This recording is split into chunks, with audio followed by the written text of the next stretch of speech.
Hello, dear students. How are you? Fine.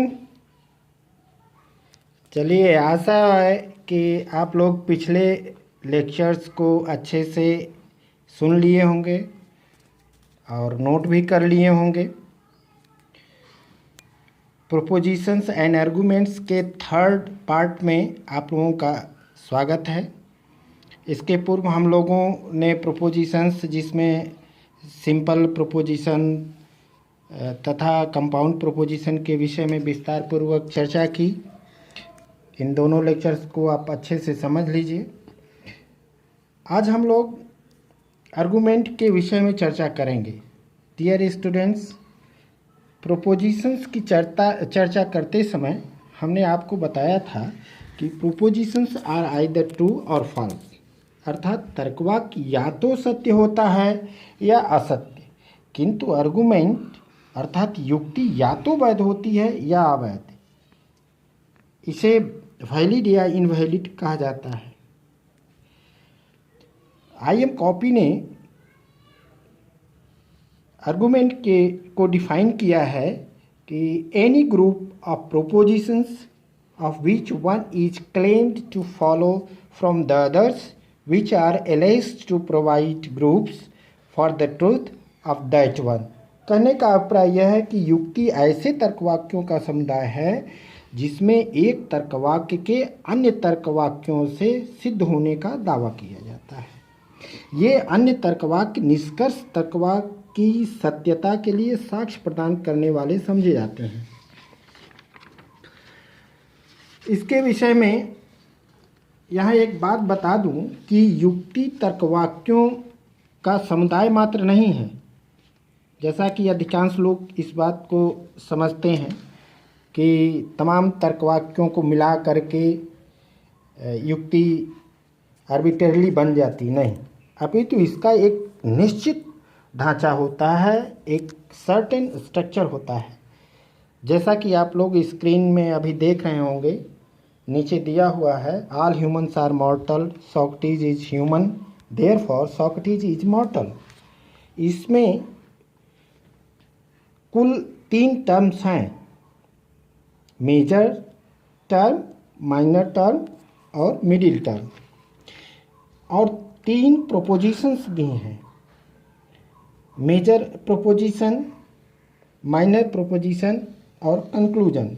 यहाँ एक समस्या यह उत्पन्न होती है कि हम कैसे पहचानेंगे कि दी गई युक्ति में कौन मेजर टर्म है, कौन माइनर टर्म है, कौन मिडिल टर्म है, या फिर कौन मेजर प्रेमिस है, कौन माइनर प्रेमिस है। तो एक बहुत ही सरल तरीका मैं बता रहा हूँ, उसको ध्यानपूर्वक आप लोग अपने नोटबुक में नोट कर लीजिए और समझ भी लीजिए, समझना ज़रूरी है। कंक्लूजन का जो सब्जेक्ट होता है वह माइनर टर्म होता है। अब दी गई युक्ति में सॉक्रेटिस कंक्लूजन का सब्जेक्ट है, अतः सॉक्रेटिस युक्ति का माइनर टर्म होगा। और यह टर्म यानी कि सॉक्रेटिस जिस प्रेमिस में विद्यमान है उसको आप खोजिए, अब वह उस प्रेमिस का नाम माइनर प्रेमिस हो जाएगा। जैसे सेकेंड प्रेमिस आप देख रहे हैं, सॉक्रेटिस इज ह्यूमन दिया हुआ है, यह माइनर प्रेमिस है। इसी प्रकार कंक्लूजन का जो प्रेडिकेट है वह मेजर टर्म होता है। अब चूंकि प्रेडिकेट के स्थान पर कौन सा टर्म है, देखिए वह है मॉर्टल टर्म। अब यह मॉर्टल टर्म युक्ति का मेजर टर्म होगा। अब यह मेजर टर्म जिस प्रेमिस में विद्यमान होगा उस प्रेमिस का नाम मेजर प्रेमिस होगा। First premise all humans are mortal में मॉर्टल टर्म विद्यमान है, अतः इस प्रेमिस का नाम मेजर प्रेमिस होगा। इसके अतिरिक्त जो टर्म कंक्लूजन में नहीं आता किंतु दोनों प्रेमिसेस में विद्यमान होता है उसे मिडिल टर्म कहते हैं। अब दोनों प्रेमिस में, अब देखिए कौन सा ऐसा टर्म है जो कंक्लूजन में नहीं है किंतु दोनों प्रेमिसेस में है, तो वह टर्म है ह्यूमन। वो कंक्लूजन में नहीं है। कंक्लूजन में केवल सोक्रेटिस और मॉर्टल टर्म है। अब प्रेमिसेस में दोनों में जो विद्यमान है वह है ह्यूमन, इसलिए यह ह्यूमन टर्म मिडिल टर्म है। और इस तरह से यह आर्गुमेंट पूरी तरह से 3 टर्म और 3 प्रोपोजिशन से युक्त है। आर्गुमेंट की कुछ बहुत महत्वपूर्ण और बारीक बातें होती हैं जिसको आपको समझ लेना है। हालांकि इसके संबंध में आगे चल करके जब हम कैटेगोरिकल सिलोजिज्म के विषय में हम लोग चर्चा करेंगे तो वहाँ विस्तार से बताएंगे, लेकिन फिर भी कुछ छोटी छोटी बातें हैं जिसको समझ लेने पर लॉजिक तर्कशास्त्र आपके लिए बहुत आसान हो जाएगा। वह है पहला, युक्ति का कंक्लूजन दोनों प्रेमिसेस को एक साथ रख करके प्राप्त होता है, ये बात आप समझ लें। दूसरा, युक्ति का निष्कर्ष आधार वाक्यों से अधिक का कथन नहीं कर सकता। अब अधिक का अगर कथन कर देगा निष्कर्ष तो अतिव्याप्त हो जाएगा, इसलिए इस बात का ध्यान रखना है।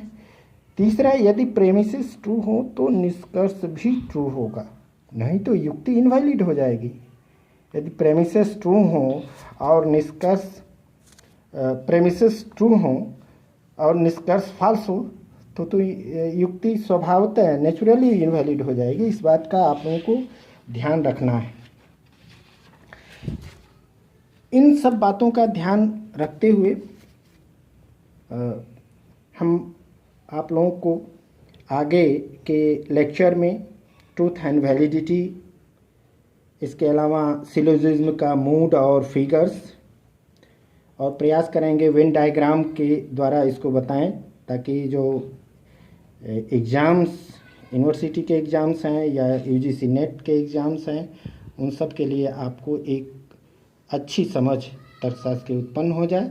तब तक के लिए stay home, stay safe, keep smiling, keep studying. Thank you very much.